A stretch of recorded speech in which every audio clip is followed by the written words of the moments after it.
The child appeared at midnight, silent and vigilant, carrying nothing but a locked box with the vampire king's seal. Vivian's maternal instinct overrode her caution. She took him in, fed him, cared for him. The DNA results came back 3 days later, and she saw Adrian's biological signature clear as a confession. But worse was the discovery hidden in the locked box. A letter from Adrian written 2 decades ago to a woman named Sarah, promising to return to her. A promise he'd broken, a love he'd chosen to bury. Vivian had stopped believing in coincidence 200 years ago, somewhere around the time she realized that being a vampire wife meant accepting that her husband had centuries of secrets layered beneath his ageless skin like geological strata. But midnight arrivals of unknown children carrying locked boxes with royal seals felt like they transcended mere coincidence and entered the territory of cosmic joke, the universe's way of saying that no matter how carefully you constructed your life, no matter how meticulously you managed your position, fate would eventually arrive at your gate in the form of something you couldn't ignore. She'd been awake, as she often was. Sleep had become increasingly difficult over the past months, not from the physical limitations of vampire rest, but from the specific quality of loneliness that came from being married to someone who was fundamentally elsewhere. Adrian had been distant for years, his attention divided between kingdom obligations and something he refused to name. But recently, the distance had transformed into something more deliberate, more painful. Now please take a moment and subscribe to our channel and comment where you are watching from and what time is it. It is always fascinating to see where these stories get all around the world. Thank you. She'd overheard him on encrypted communications weeks ago, his voice carrying a specific timbre of old shame and fresh desperation. "She's dying," he'd said to someone named Laurent. "I know I can't leave. I know what my obligations are. But I need you to understand what this means. If she dies without ever seeing—" He hadn't finished, but Vivian understood anyway. Someone was dying, someone important to Adrian, someone important enough that even now, after centuries of carefully constructed duty, the knowledge of her impending death could shake the Vampire King's composure. Vivian had been in the castle library, ostensibly restocking rare books, when she heard him through the adjoining study. She'd remained motionless, a first-edition Baudelaire suspended in her trembling hands, allowing the conversation to continue, absorbing every inflection, every pause, every revelation of a truth her husband had apparently decided she had no right to know. 3 weeks after that conversation, Vivian stood at the eastern edge of the castle's perimeter wall at the precise moment the clock tower chimed midnight. The fog had rolled in from the mortal city below, that warren of human existence that seemed both impossibly fragile and aggressively resistant to the vampire kingdom's aesthetic of eternal dominance. And in that fog, she saw movement, a small figure approaching with deliberate steps, moving with an uncanny grace that didn't quite match his physical age. The child couldn't have been more than 8 or 9 years old. He wore a coat that had been patched multiple times, and his hair was matted with neglect. But his eyes, when he lifted his gaze toward the castle, carried an intelligence that belonged to someone much older, someone who'd lived through circumstances that accelerated consciousness into something precocious and terrifying. He wasn't running. He was walking with the measured pace of someone performing a task he'd been prepared for, like a soldier following embedded instructions, like someone who understood that what he was doing would change everything. He carried the locked box clutched against his chest like a talisman. Vivian should have called guards. That was protocol. Unidentified individuals approaching the castle after hours were security breaches, potential threats, situations requiring immediate formal response through proper channels. The castle had procedures for exactly this scenario, procedures that existed to protect the monarchy from precisely this kind of unexpected arrival. But something in the child's bearing stopped her, a quality that seemed to radiate defiance mixed with resignation, as if he'd accepted what was coming but was determined to face it on his own terms. His eyes, when they met hers across the distance, held a recognition that suggested he'd been looking for her specifically, or at least for someone like her. Vivian descended the inner stone stairs with movements born of 2 centuries of practice, passing through corridors that had become as familiar as her own heartbeat. By the time she reached the gate, the child was already there, small hands gripping the iron bars as if testing their permanence. She could have maintained distance, could have questioned him through the bars, could have maintained the formal architecture of safety that the castle's physical barriers suggested. Instead, she opened the gate. "What's your name?" Vivian asked, keeping her voice gentle. She'd learned long ago that children responded to certainty presented without judgment, to an assumption that their presence was both expected and acceptable. The child turned to look at her fully, and Vivian's breath caught in her chest. She saw it immediately, the shape of the eyes, the particular angle of the cheekbones, the way the light seemed to refract slightly off his skin, creating the faintest shimmer that marked vampire ancestry. It was like looking at Adrian at age 8, compressed and humanized, but undeniably connected to the man who ruled this kingdom. But there was something else too, something in the child's expression that spoke of human vulnerability, of mortality pressing against him like a constant weight. The combination was unusual enough that Vivian understood, even in that first moment of contact, that this child was something unprecedented. "I don't have a name anymore," the child said finally, and his voice was unusually precise for someone so young, each word enunciated with careful attention. "I had one before, but it belonged to a different life. I was told not to use it anymore. I was told to keep it secret. I was told many things, but mostly I was told to deliver this." He extended the locked box toward her, and Vivian took it with hands that were trembling, something that rarely happened to a 200-year-old vampire. The box was ornate, made of materials she recognized immediately as vampire, worked silver and bone. The seal was pure, undiluted vampire magic, Adrian's personal mark, not the kingdom's sigil. This was a mark he used only for documents he considered beyond official record, beyond the reach of council oversight, beyond the machinery of the kingdom itself. "I was told," the child continued, "that if I couldn't reach the king directly, any member of the royal household would understand what the box meant. I was told that it was very important. I was told that people would probably want to stop me from delivering it, which is why I came at midnight, why I came through the old routes, why I moved carefully. I was told to be vigilant." He paused, his small face carrying an expression of exhaustion that no child should have to wear. "I was also told that if things went very wrong, if I was captured or stopped, I should tell whoever found me that my mother said the king would understand why. That the king would probably be angry, but that he would still understand." Vivian felt her entire understanding of her marriage begin to reorganize itself around this new information. This child, who looked like Adrian, who carried Adrian's genetic signature, who'd been sent from somewhere in the mortal world with Adrian's sealed box, this child was not an accident. This was someone's deliberate choice. This was someone's act of love or revenge, or possibly both. "Come inside," Vivian said, making a decision that violated every security protocol, every vampire law, every basic principle of rational caution. "It's cold. You look like you haven't eaten in days." The child hesitated for only a moment, calculating risk, weighing the danger of trusting a vampire against the necessity of completing his mission. Then he nodded and allowed her to lead him through the gate, into the castle, into the intricate architecture of power that was about to shift in ways neither of them could predict. She brought him directly to her private chambers, a decision that compounded the protocol violation exponentially.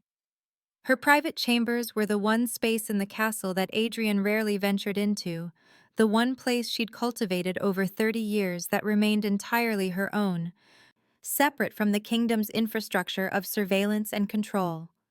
She laid out food from her personal stores, blood oranges, rare cheeses, fresh bread from the kitchen prepared that morning. She watched as the child ate with the focused intensity of someone who'd learned that meals weren't guaranteed, that food itself was a luxury that could be revoked at any moment. "What happened to you?" she asked quietly, beginning to understand that interrogation could take the form of gentle curiosity. "Where did you come from? How did you get here?" The child looked up from his food, and something shifted in his expression.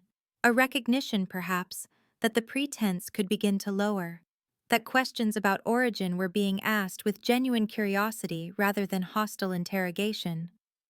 "I came from Prague," he said, his voice slightly muffled by bread. "From a woman named Maria. She was supposed to take me to the mountains, to safety, but she got sick and she couldn't travel, and she said I needed to come here instead. She said it was more important that I reach the castle than that we both reach safety." He paused, returning his attention to eating with the single-minded focus of someone who understood that conversation was a luxury, but that food was necessity. "She said the king would understand why I was sent. She said that even if he was angry, even if he didn't want me here, the castle was still the only place I'd be protected. She said my mother had made the king promise something, a long time ago. She said that promise was probably broken, but that the king would still honor it anyway because that's what his kind does. They honor broken promises because they live long enough to regret them." Vivian felt something crack open inside her chest, some protective architecture she'd built around her own heart over decades of carefully managing a marriage that had never quite been real. She understood, with a clarity that felt almost painful in its precision, that she was looking at the physical manifestation of whatever secret Adrian had been concealing. This wasn't just an abandoned child. This was evidence. This was consequence made flesh. This was what happened when vampires allowed themselves to have feelings they'd been taught to reject. She brought water and towels, bathed the child in the private bathing chamber attached to her quarters. She transformed him slowly from stranger into guest, washing the dirt from his skin, seeing the bruises, old ones faded to yellow and green, but clearly intentional. Someone had hurt this child, recently, repeatedly. She saw the marks of restraint on his wrists, thin lines where rope or chains had bitten into skin.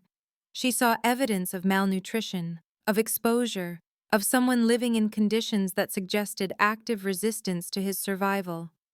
"Who did this to you?" she asked, her voice careful to maintain its gentleness despite the rage beginning to build underneath her words. "Bad people," the child said simply, in the matter-of-fact tone of someone stating objective facts. "They kept me somewhere dark.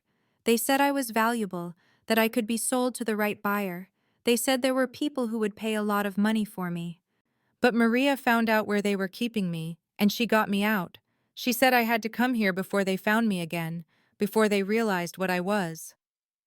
He looked at Vivian with eyes that were far too old for his face, eyes that held the accumulated knowledge of someone who'd been hunted. "Do you know what I am?" Vivian wrapped him in one of her own robes, far too large for his small frame, but warm and clean and carrying the scent of safety that perhaps he'd never experienced before.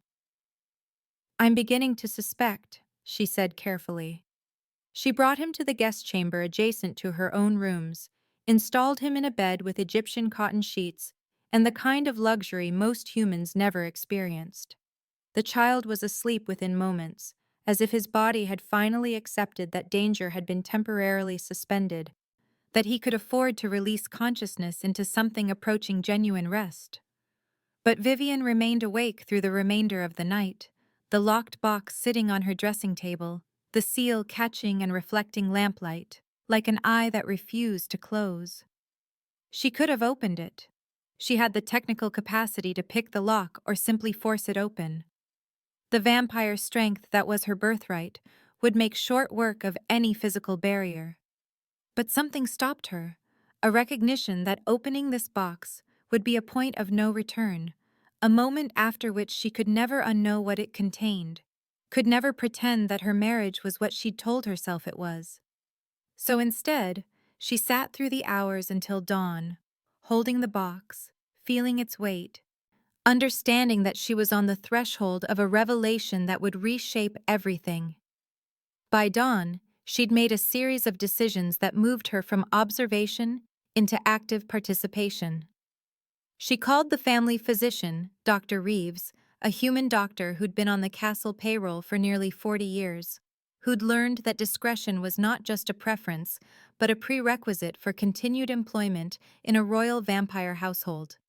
She requested a complete genetic analysis, something that would normally require formal authorization, but that Dr. Reeves was willing to perform quietly in exchange for tripling his annual salary and receiving Adrian's personal word, which she promised to secure, that the test results would remain absolutely confidential. "I need to know," Vivian told him simply, "if this child carries vampire genetics. And I need absolute discretion. If anyone learns what we're testing, the consequences could be significant for all parties involved." Dr. Reeves looked at the boy, who was now sleeping peacefully in the guest chamber adjacent to Vivian's, the exhaustion of survival finally releasing him into genuine, undisturbed rest, and understood immediately what the question really meant. His professional training meant he could read the architecture of power dynamics in her voice, could sense the magnitude of what hung on the answer. He took samples, saliva, blood, skin cells harvested with careful precision. He worked quickly, using equipment he isolated from the castle's main laboratory, taking precautions that suggested he understood the danger. And 3 days later, exactly as promised, he delivered results that transformed everything Vivian understood about her marriage, her position in the kingdom, and the nature of her husband's immortal heart. The genetic panel arrived in a sealed envelope marked with Dr. Reeves's personal sigil, and Vivian opened it alone in her chambers, reading the results with a precision that suggested she was decoding a language she'd spent her entire marriage learning to speak through careful observation of Adrian's expressions, his silences, his strategic absences.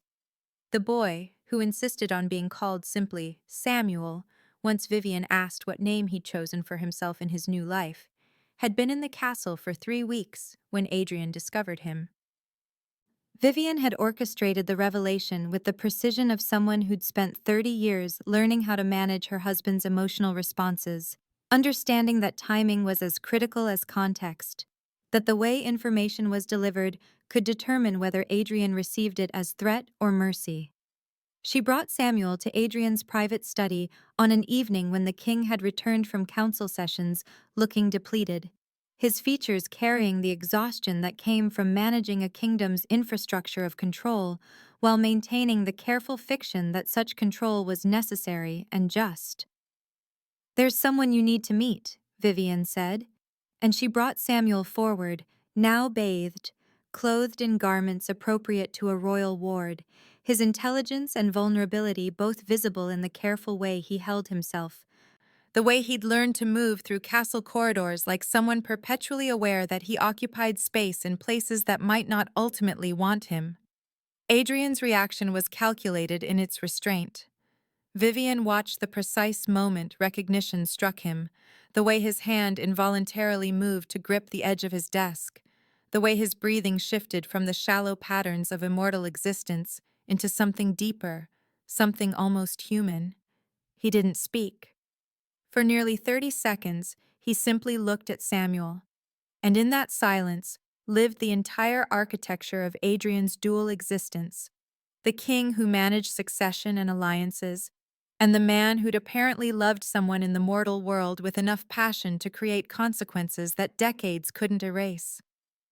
"His name is Samuel," Vivian said, filling the silence with facts rather than emotion, understanding that Adrian would need time to process, that the vacuum of information would be worse than any explicit revelation.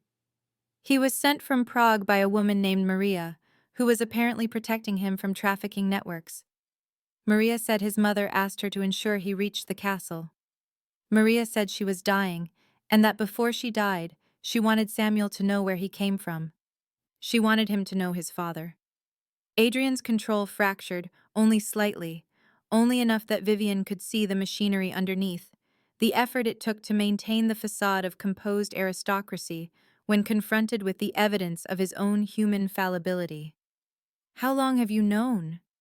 His voice was quiet, but the quietness carried weight, the specific quality of dangerous restraint that precedes either violence or profound vulnerability. 3 weeks, Vivian said, and she sat down deliberately, an act of physical submission that suggested she understood her position, that she was acknowledging Adrian's authority in this moment while simultaneously refusing to pretend she was less than his equal in this conversation.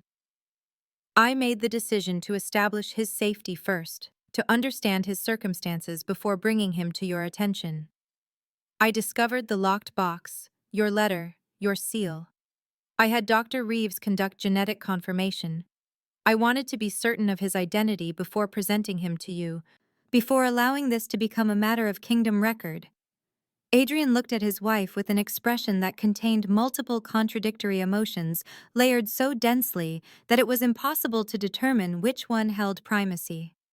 Fury that she'd withheld information, gratitude that she'd handled the situation with such careful discretion, shame at the discovery of his secret made manifest in the form of a small, vulnerable boy, and something else, something that looked almost like love, or perhaps the ghost of love remembered across decades of deliberate separation. "What does the council know?" he asked, which was the right question, the strategic question, the question that revealed he was already thinking in terms of damage control and political consequence. "Nothing," Vivian said. "I use Dr. Reeves's confidentiality entirely. No documentation exists outside of sealed records. No staff member knows his origin. I've presented him as a ward of the castle, a child requiring protection and education, someone under royal care. The story is solid enough that it can withstand basic scrutiny, and no one in the castle would dare question royal acquisition of a ward without cause." Adrian stood and moved toward Samuel with movements that suggested internal conflict, the vampire king's instinct toward control battling with whatever remained of the man who'd loved someone enough to break his own protocols.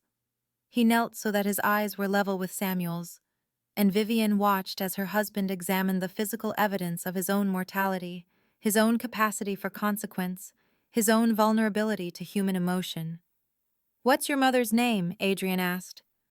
And the question was so gentle, so genuinely curious, that Vivian felt something shift in her understanding of her marriage, a recognition that she'd been living with someone whose deepest self she'd never actually known.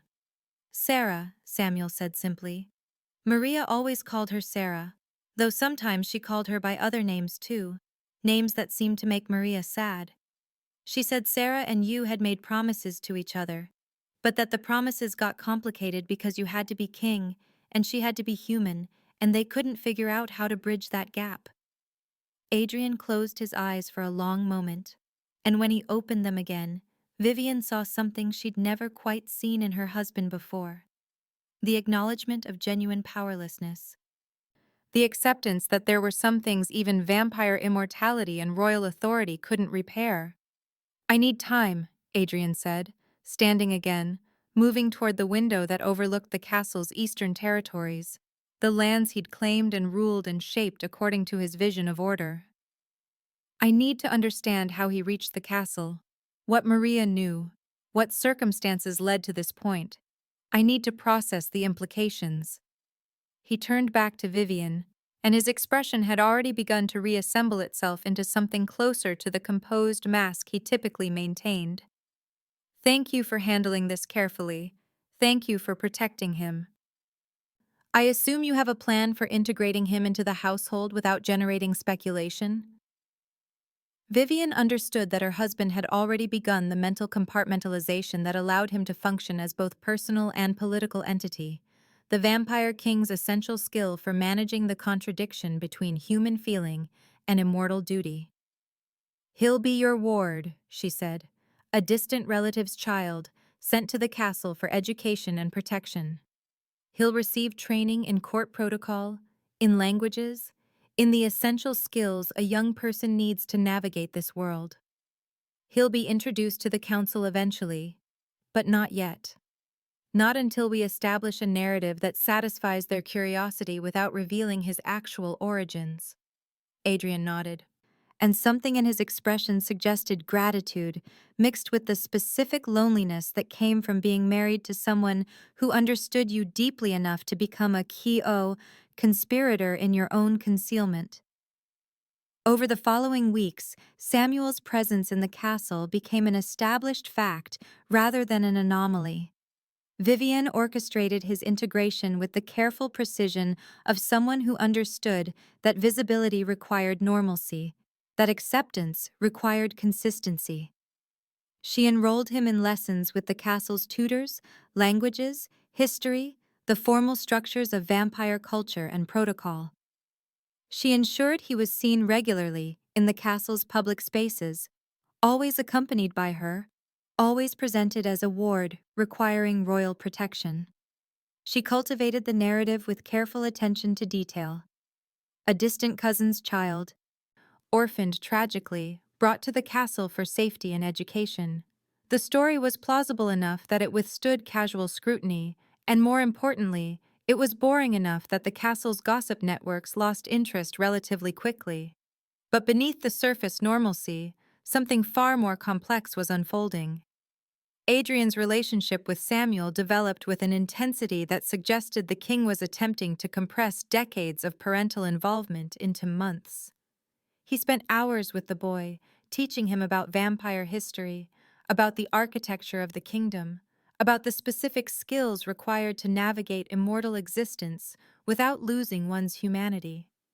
Samuel, for his part, seemed to understand instinctively that he'd been granted access to something precious and rare, the attention of someone powerful, the knowledge of someone who'd lived centuries, the possibility of legitimacy in a world that had previously marked him as disposable. Vivian observed all of this from a position that was complicated by her own emotions. She'd expected to feel jealousy, the traditional response of a wife whose husband had fathered a child with another woman, who was now forced to integrate that evidence of infidelity into her carefully managed life. But what she actually felt was far more nuanced.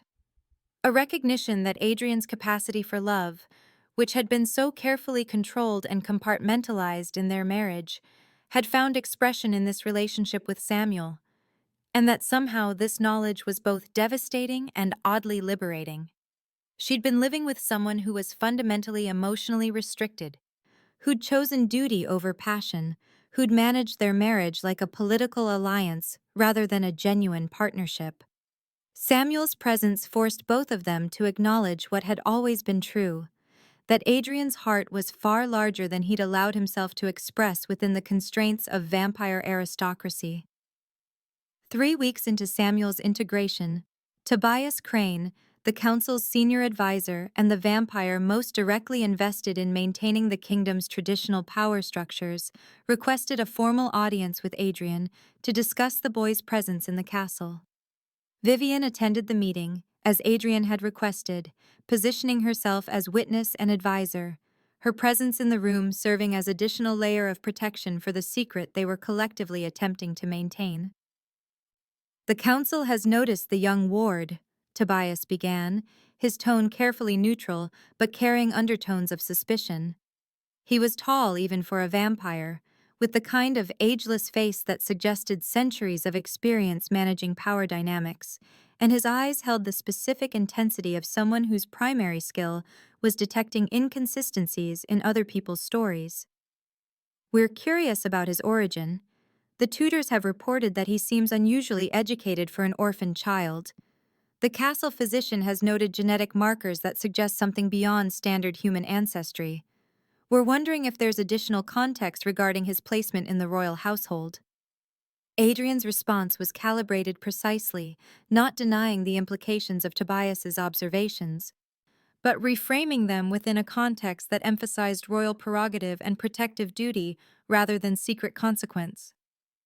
"The boy's origins are complicated," Adrian said, which was technically true. His biological family has connections to our kingdom that make his safety a matter of royal concern. I've brought him here as a ward, yes, but more importantly, as a child who required protection from circumstances beyond his control.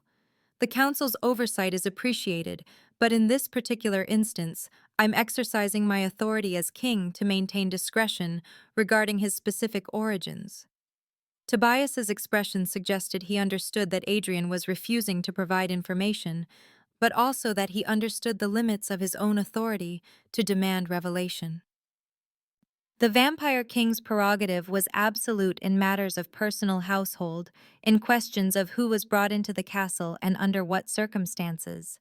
But the fact that Adrian was invoking that prerogative suggested that there was something worth keeping secret, and Tobias's mind was clearly already working through the possibilities.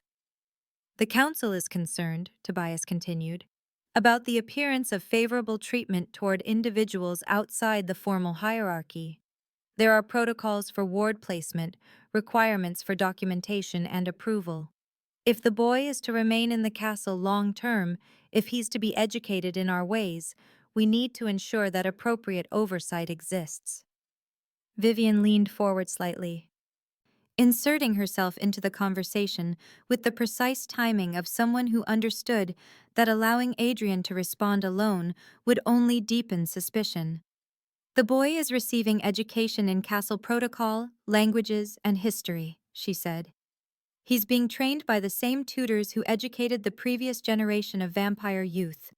His documentation has been filed appropriately through channels that ensure council notification. What we're protecting is his privacy regarding specific biographical circumstances, not his integration into the castle's formal structures. She paused, allowing a moment of calculated silence to establish her authority in the room.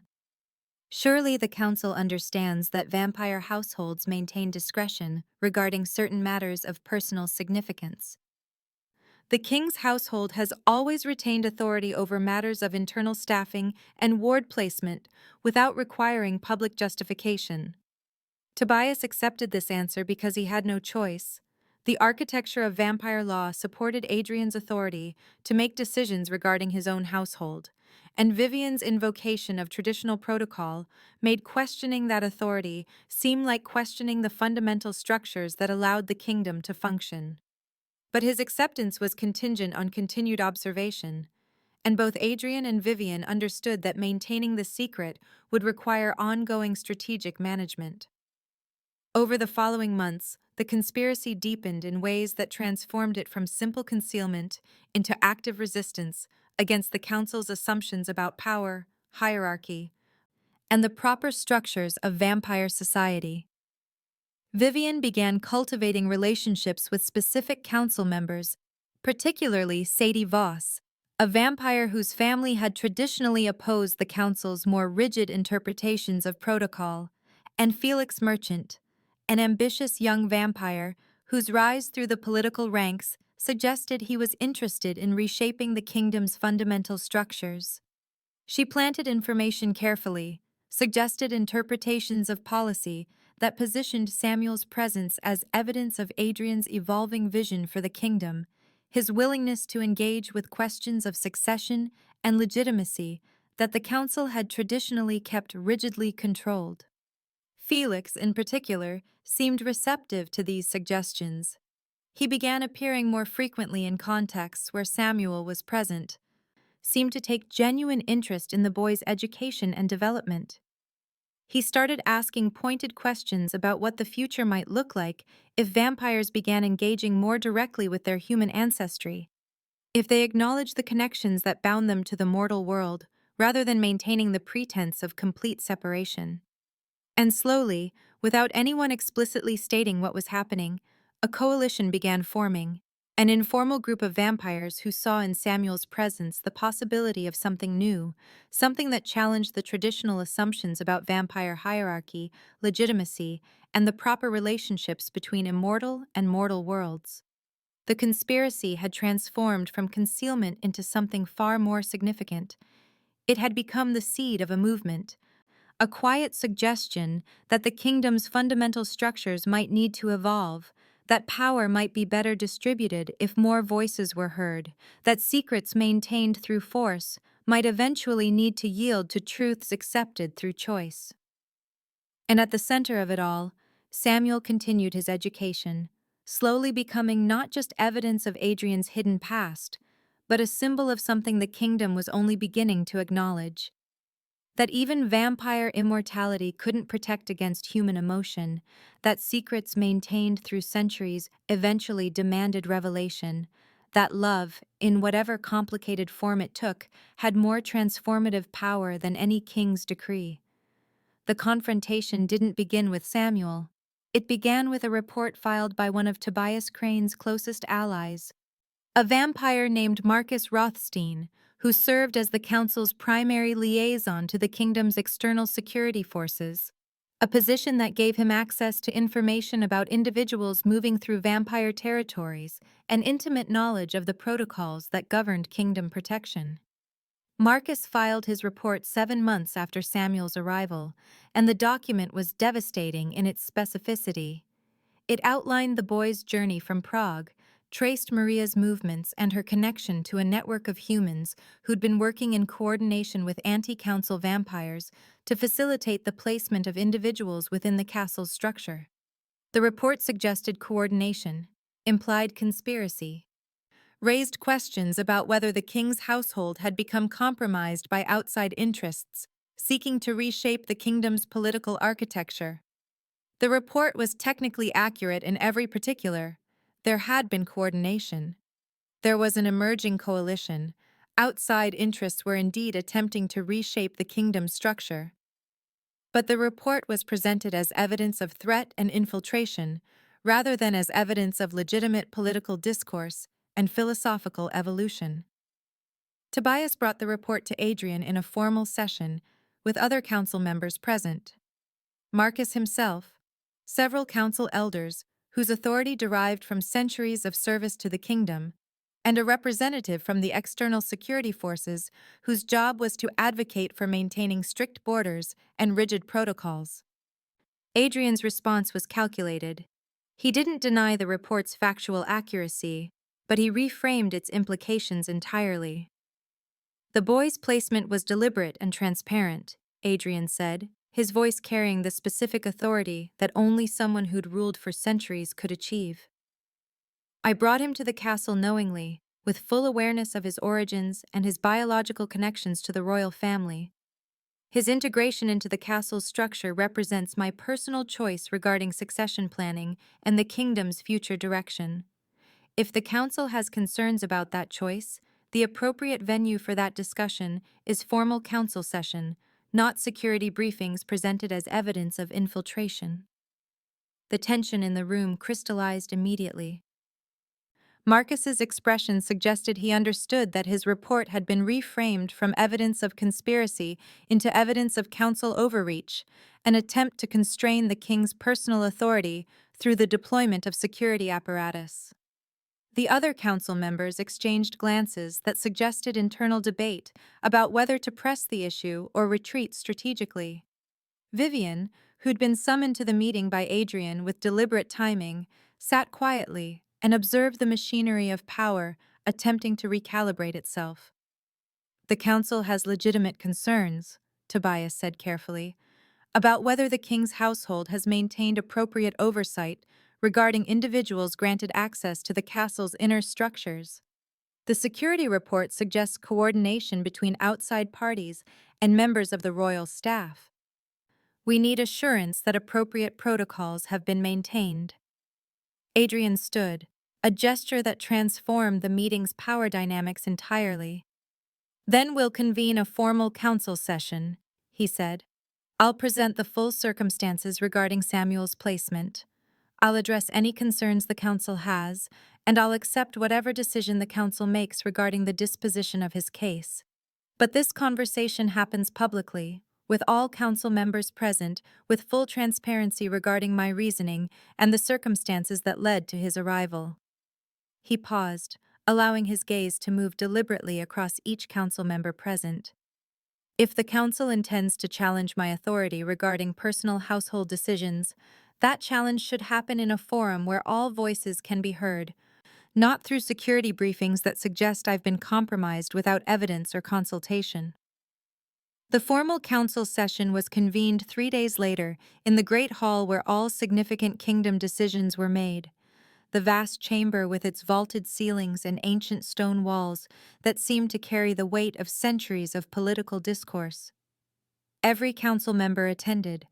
30, 7 vampires representing the kingdom's oldest families, its most significant power bases, its accumulated centuries of political authority and strategic control. Adrian presented Samuel to them in person, bringing the boy into the hall with deliberate formality, establishing immediately that this was not a shameful revelation, but a deliberate presentation, a piece of kingdom business being conducted with appropriate transparency. "This is Samuel," Adrian said, his voice clear and carrying through the vast space with the kind of authority that suggested absolute certainty. "He is my biological child, the result of a relationship I had in the mortal world some years ago with a woman named Sarah. He was brought to the castle by individuals acting on that woman's behalf, because she was dying and wanted her son to know his origin, to understand his connection to the vampire world, to be raised in a place where his unique circumstances could be properly understood and managed." The hall filled with immediate reactions, whispers and shocked expressions, the visible machinery of approximately 40 minds processing information that challenged fundamental assumptions about vampire hierarchy, about the proper relationships between king and council, about the invisibility that was typically maintained around matters of personal consequence.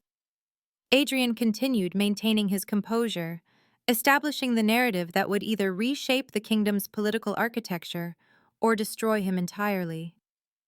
"The council has protocols regarding succession, regarding legitimacy, regarding which individuals are permitted to inhabit positions of consequence within our kingdom's structure. Those protocols exist for reasons, but those protocols were developed in the context of assumptions about power and legitimacy that may no longer serve the kingdom's actual needs. This boy represents a question the council has been avoiding for centuries. What is our relationship to the human world? What are our obligations to the connections we form outside the boundaries of vampire aristocracy? What does legitimacy actually mean when it's defined entirely by vampire bloodlines and formal hierarchies?"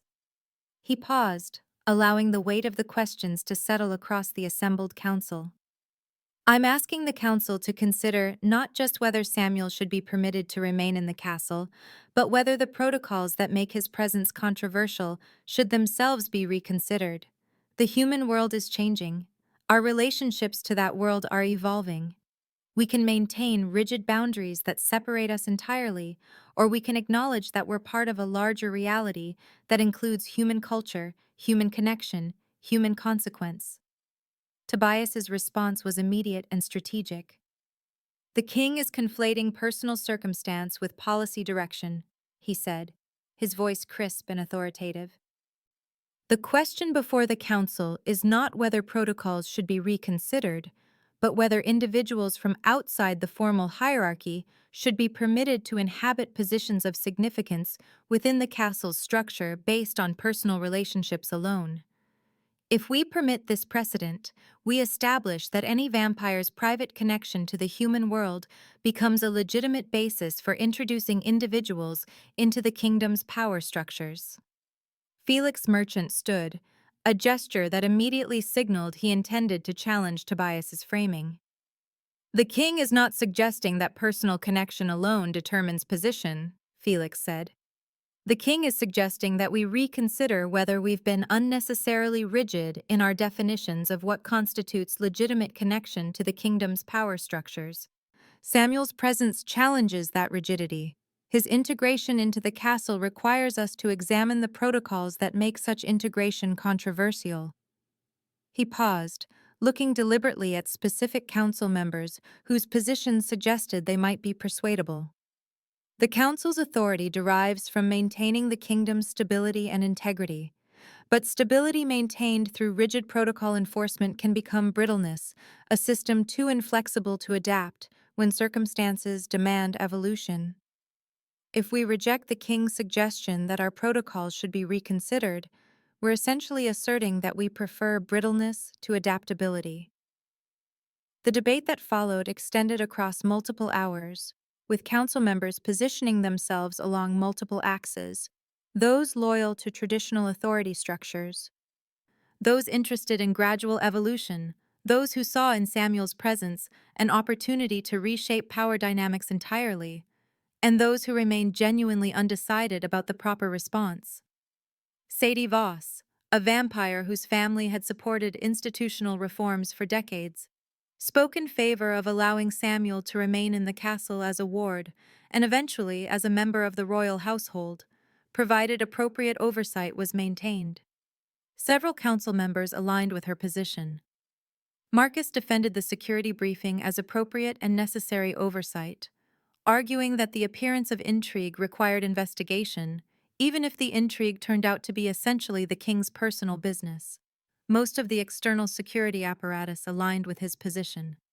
But what proved decisive was the middle ground that emerged from the debate: the council's recognition that Adrian was exercising his authority within the bounds of traditional vampire law, that Samuel's presence, while challenging to protocol, was not technically a violation of kingdom structures, and that forcing a confrontation on the question of principle would risk rupturing the council's fundamental cohesion. The compromise that eventually crystallized was strategic and elegant. Samuel would remain in the castle as Adrian's ward, would receive education and training appropriate to someone of his circumstances, would be introduced formally into kingdom society with appropriate documentation and oversight. But he would not automatically be granted position or authority simply because of his biological connection to the king. If he wished to become a formal member of the royal household, to claim position or title, he would need to demonstrate qualifications separate from his parentage, would need to earn his place through merit and appropriate advancement. Adrian accepted the compromise with a grace that suggested he understood it was the best outcome he could achieve without forcing the council into a confrontation that might result in his own deposition. The compromise held the seed of future evolution without demanding immediate systemic change. It established that personal connections could be legitimate basis for castle integration without dismantling the formal protocols that gave the council its authority. It allowed Felix and his supporters to present the outcome as a victory for progressive thinking, while allowing Tobias and his supporters to present it as a victory for protocol enforcement and appropriate oversight.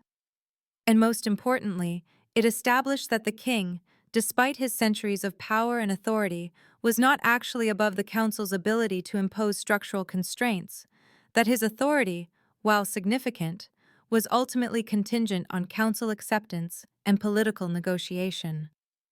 As Samuel was formally presented to the kingdom following the council session, dressed in clothing that marked him as a ward of the royal household, escorted by both Adrian and Vivian, in a gesture that established them as unified partners in his upbringing, Vivian understood that what had begun as a crisis of concealment had transformed into something far more significant. It had become a crack in the kingdom's fundamental architecture, a place where the rigid protocols that governed vampire society had been forced to acknowledge their own contingency, their own potential for evolution. The conspiracy had succeeded not by maintaining its secrecy, but by forcing its revelation into the public sphere and surviving that revelation through strategic negotiation and emotional authenticity. And most importantly, Samuel's integration into the kingdom had planted the seed for much larger questions about what power actually meant when it was exercised through consensus rather than through force, about what authority actually required when it was challenged by intelligent resistance rather than met by obedience. A year passed, then another, and the transformation that Samuel underwent was so gradual that those observing it day by day could barely perceive it occurring, though those who knew him only sporadically were struck by the metamorphosis each time they encountered him again. The scrawny, traumatized child who'd arrived at the castle gate had become a young man whose bearing suggested both the confidence that came from genuine safety and the careful awareness that came from understanding how precarious such safety could be. But the transformation that interested Vivian far more was the one occurring in Adrian himself, the slow, almost imperceptible process through which the vampire king seemed to be recovering something he'd lost centuries ago, the capacity to be present in a single moment without calculating its strategic implications. She watched her husband teach Samuel the history of the vampire kingdom, watched him demonstrate the specific movements and controls that allowed immortal beings to navigate their existence without losing themselves to hunger or rage. She watched him move through what had previously been the most rigidly controlled aspects of his personality, allowing genuine emotion to show through the carefully maintained aristocratic facade. And she recognized, with a clarity that was both painful and liberating, that what Adrian had discovered in his relationship with Samuel was the possibility of love expressed without apology, without the constant negotiation between personal desire and political obligation that had characterized their marriage. The recognition was not comfortable. It required Vivian to examine her own role in their relationship, to acknowledge the ways she'd accepted Adrian's emotional distance as the inevitable cost of being married to a vampire king, to recognize that she'd become so skilled at managing the contradictions in their partnership that she'd stopped asking whether the partnership could actually transform into something more genuine.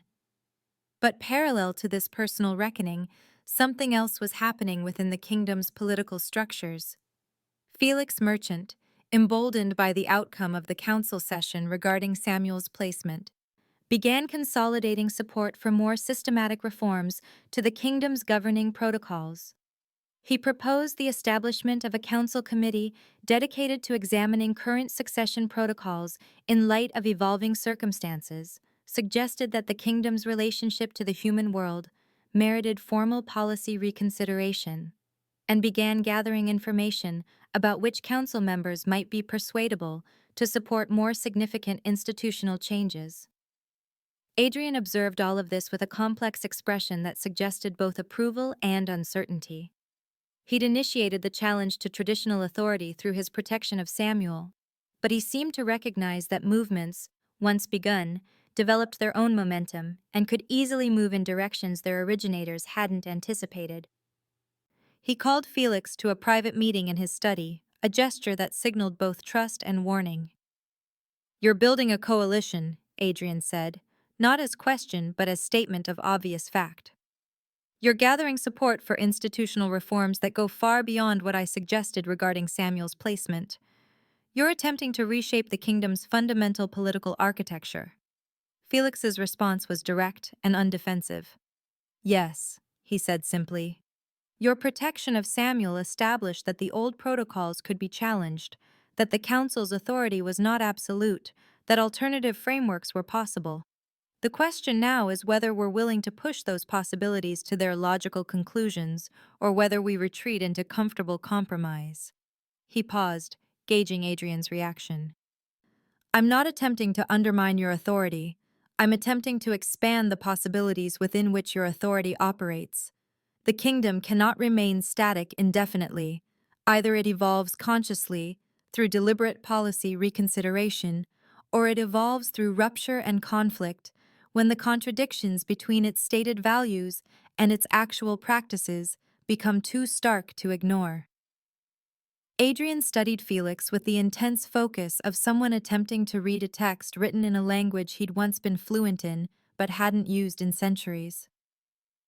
"What are your actual objectives?" Adrian asked. "Assuming I don't simply forbid this coalition and enforce my authority as king, what are you actually attempting to achieve?" "Distribution of authority," Felix said. "The kingdom's current structure concentrates all significant decisions in the hands of the king and a small council of elder vampires whose perspectives were formed centuries ago. The human world has evolved beyond that model. Vampire societies will eventually need to evolve as well.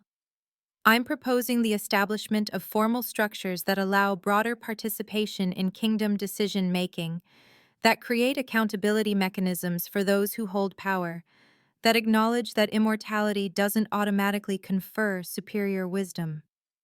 He paused. "Your protection of Samuel was courageous and important, but it was also fundamentally hierarchical. You made a decision, and everyone else was required to accept your authority. What I'm proposing is a framework where such decisions would emerge through consultation and consensus rather than through unilateral assertion of royal prerogative." Adrian's response suggested both amusement and genuine respect. "You're proposing that I voluntarily diminish my own authority," Adrian said. "That I accept constraints on my power, that I work within frameworks I haven't personally designed.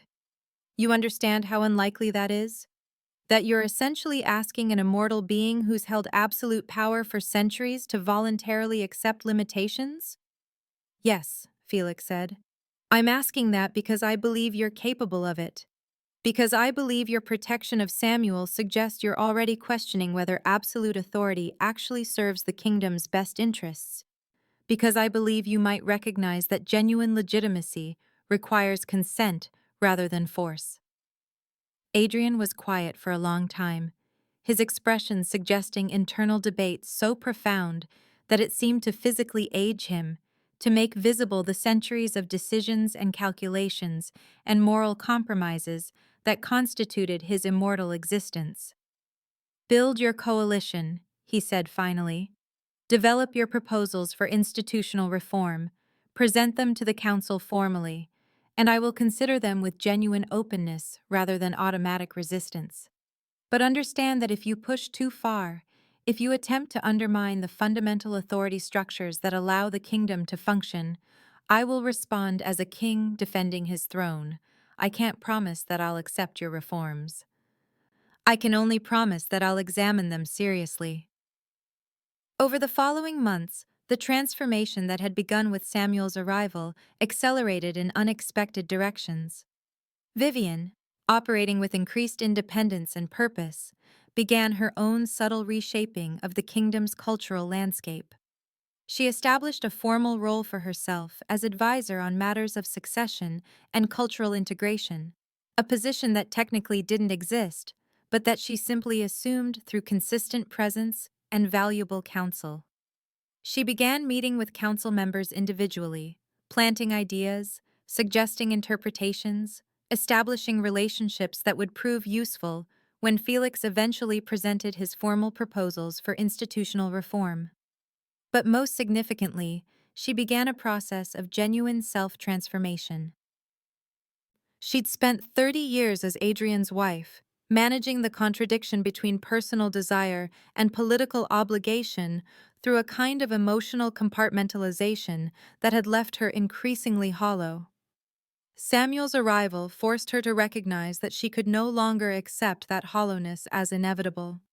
She began, cautiously and with genuine uncertainty, about whether she had the capacity to change, to reclaim parts of herself that she'd surrendered in the service of maintaining her marriage.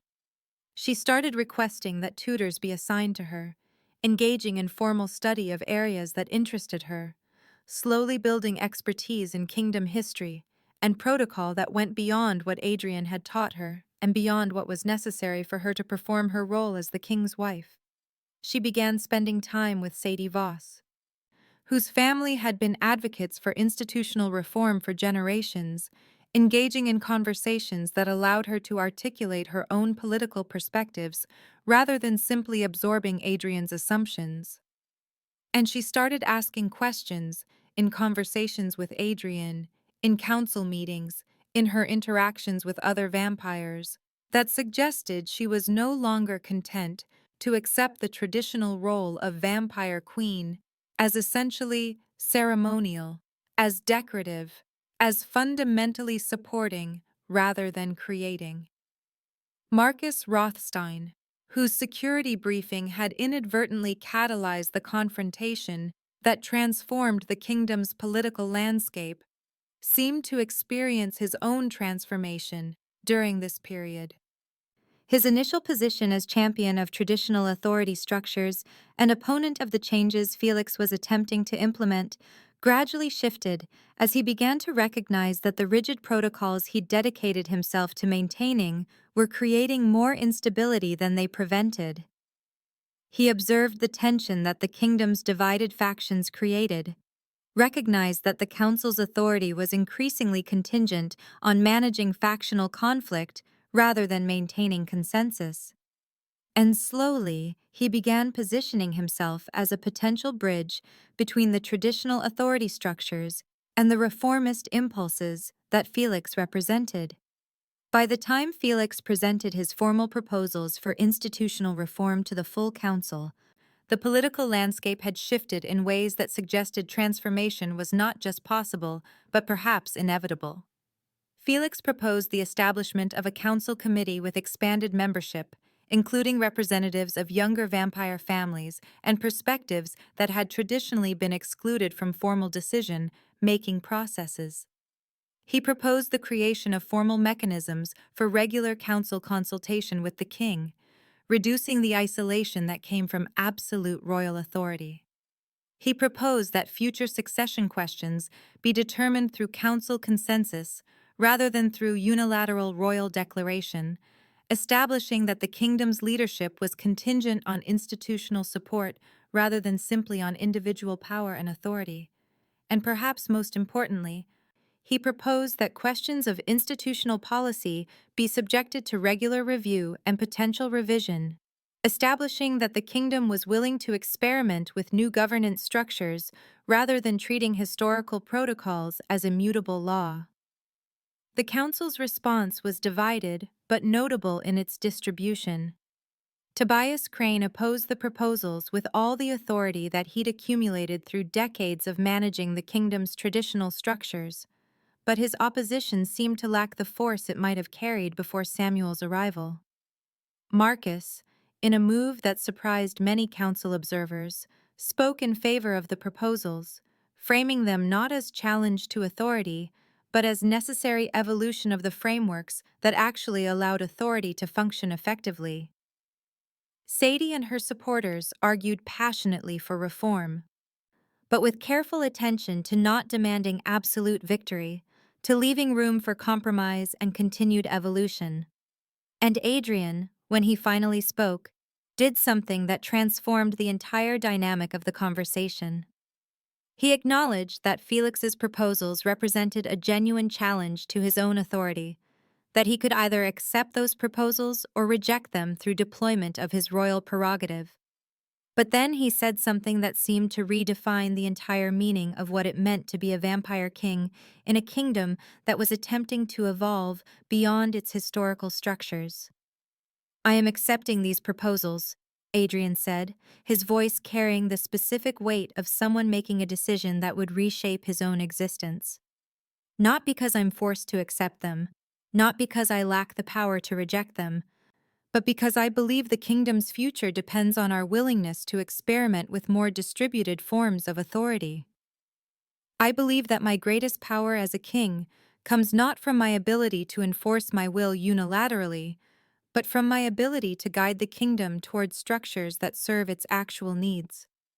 I believe that vulnerability, the willingness to accept constraints on my authority, to invite counsel and challenge, to acknowledge that my perspective alone is insufficient, is not weakness, but the deepest strength that leadership can." The assassination attempt occurred 3 months after Adrian formally accepted the council's reformed governance structures.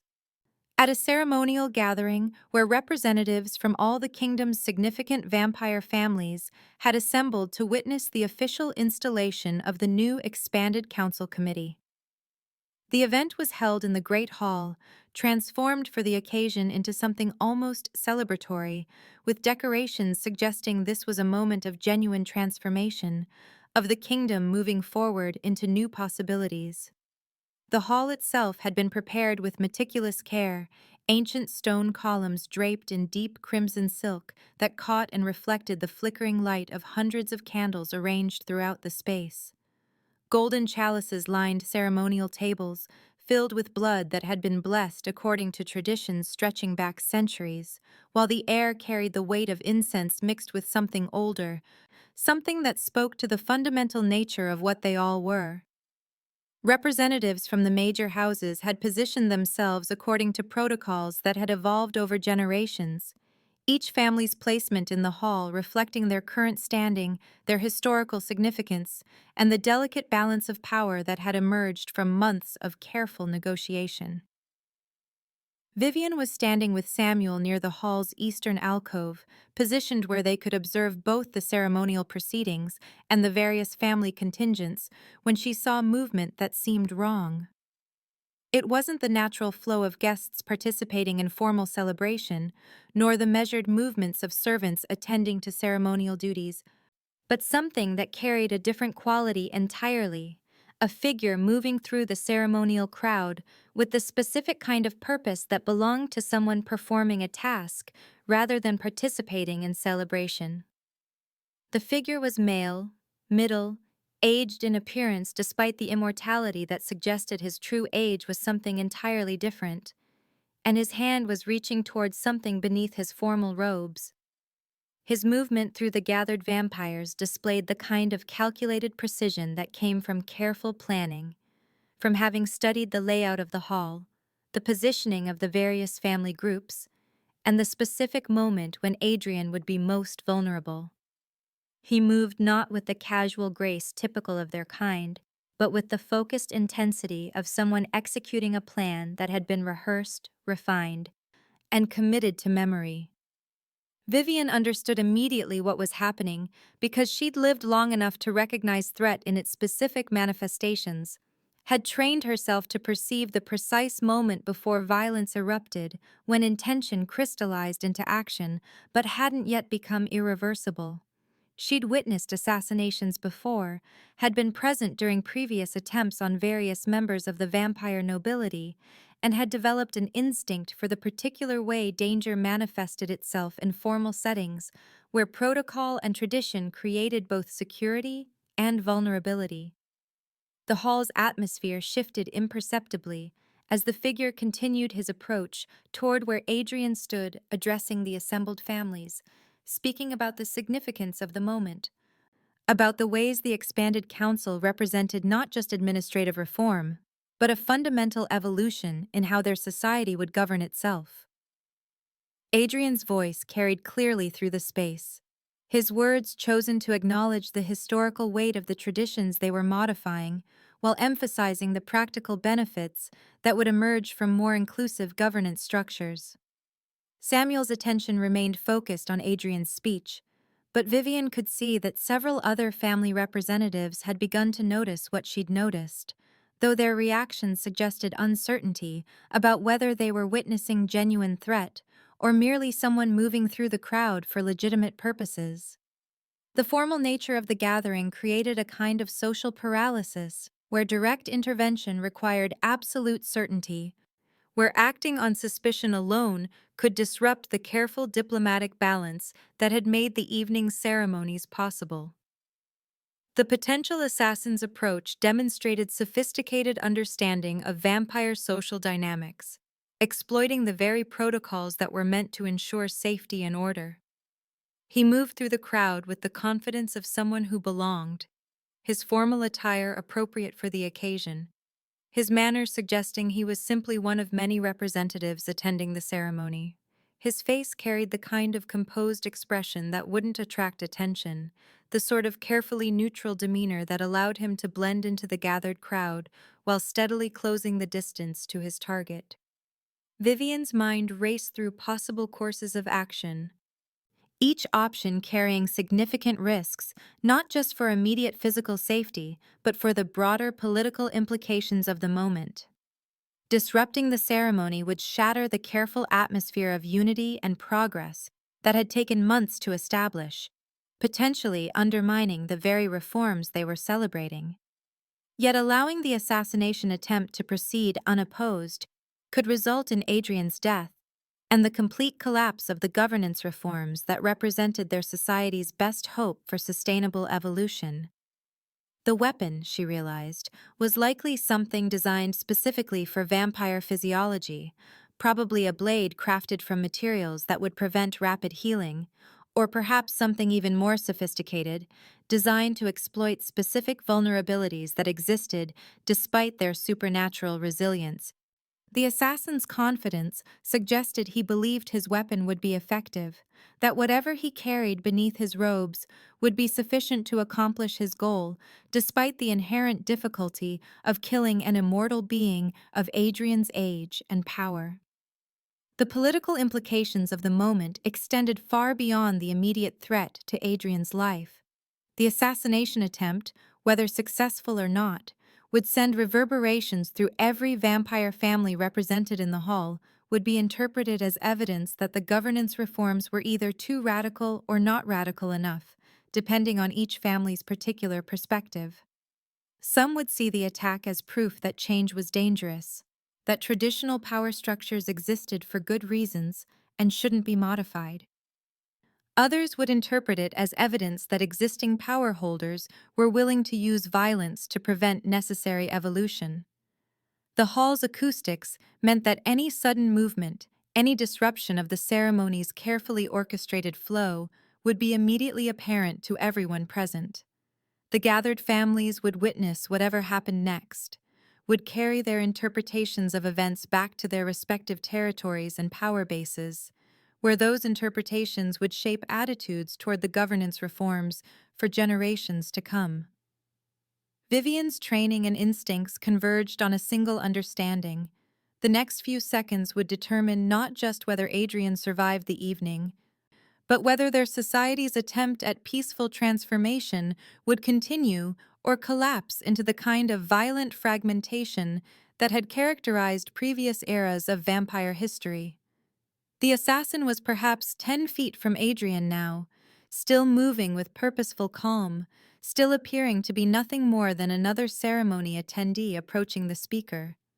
The moment stretched taut with possibility and consequence, with the weight of decision and the recognition that intervention, once begun, would have to be swift, decisive, and completely successful.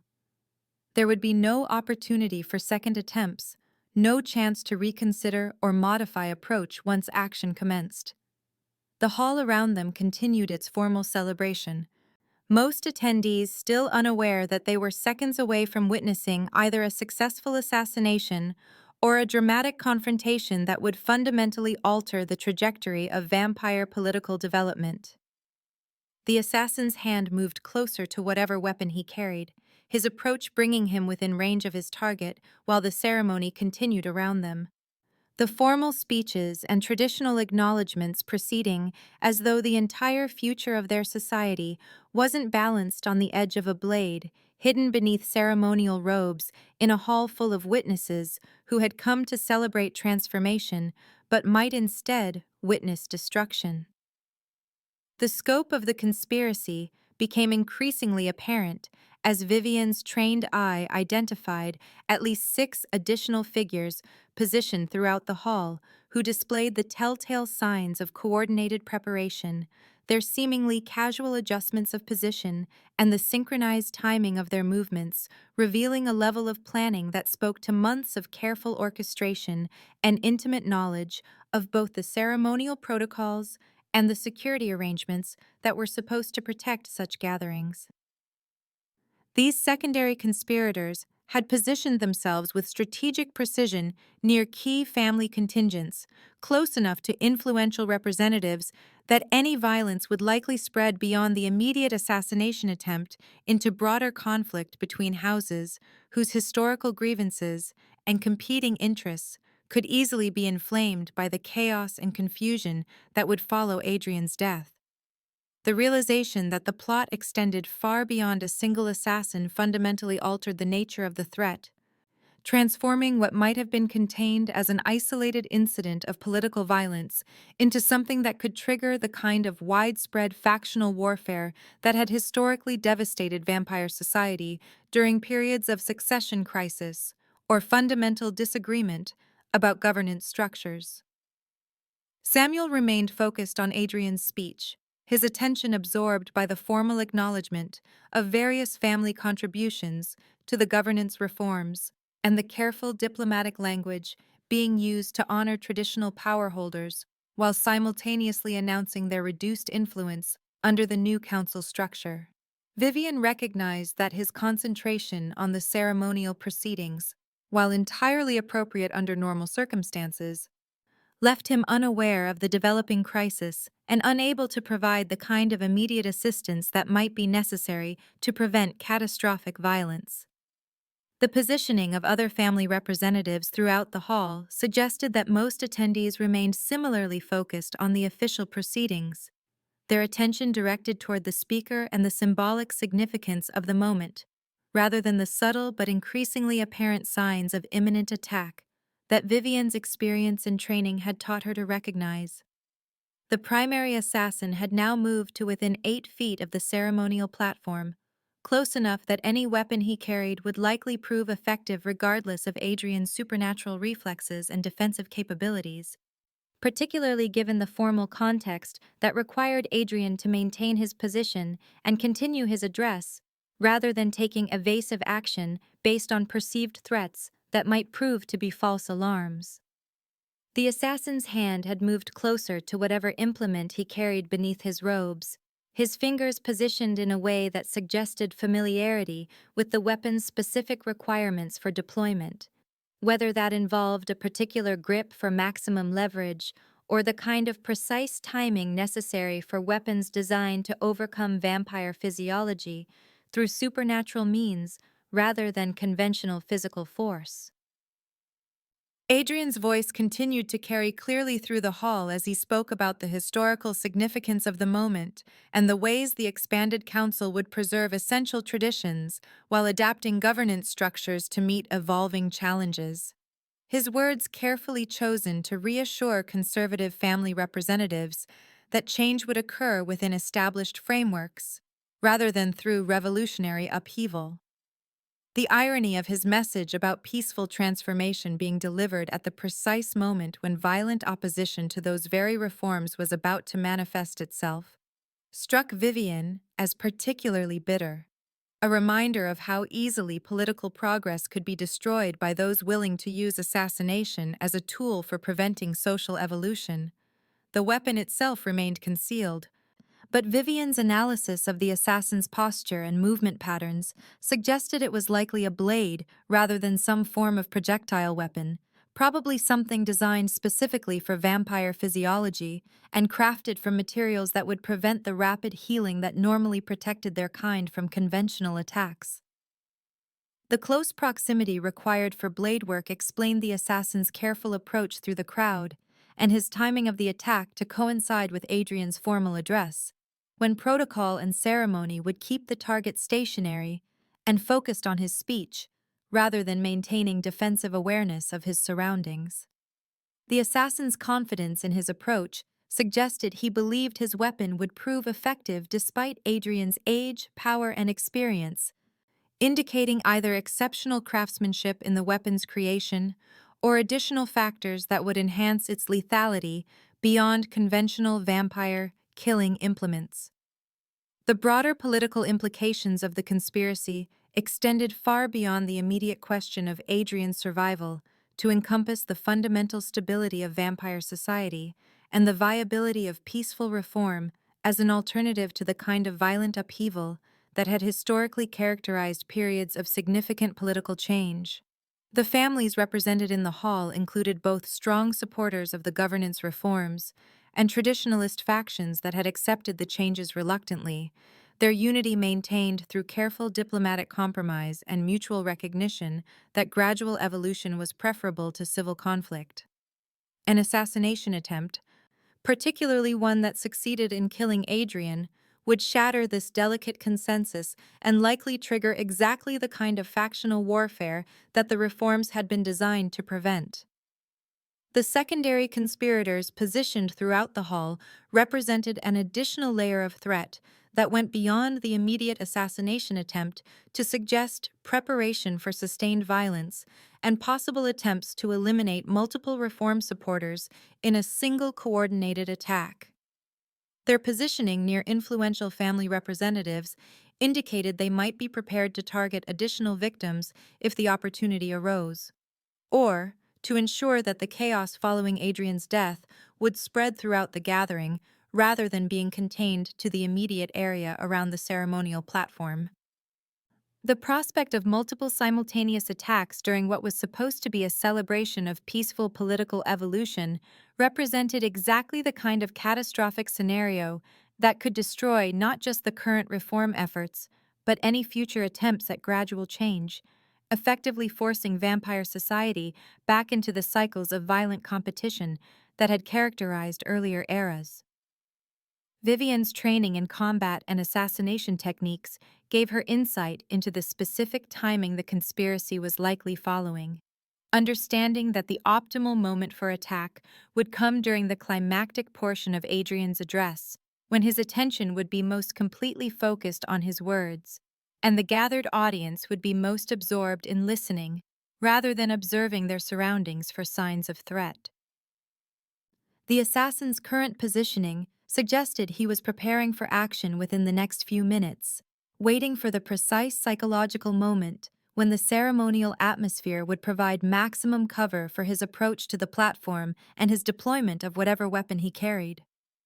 The window for intervention was rapidly closing, as any action taken after the assassin began his final approach would likely come too late to prevent violence and might instead result in the kind of chaotic confrontation that would achieve the conspirators' goals even if their primary mission failed. The weight of decision pressed heavily upon Vivian as she recognized that the next few seconds would likely determine the course of vampire political development for generations to come, with successful intervention potentially preserving the fragile consensus supporting peaceful reform, while failure would almost certainly trigger the kind of widespread violence and political fragmentation that could take centuries to resolve. The formal setting of the ceremony, with its emphasis on protocol and tradition, created both opportunities and constraints for any defensive action she might take, requiring her to balance the immediate necessity of preventing assassination against the longer-term political consequences of disrupting what was supposed to be a sacred moment of societal transformation and renewal.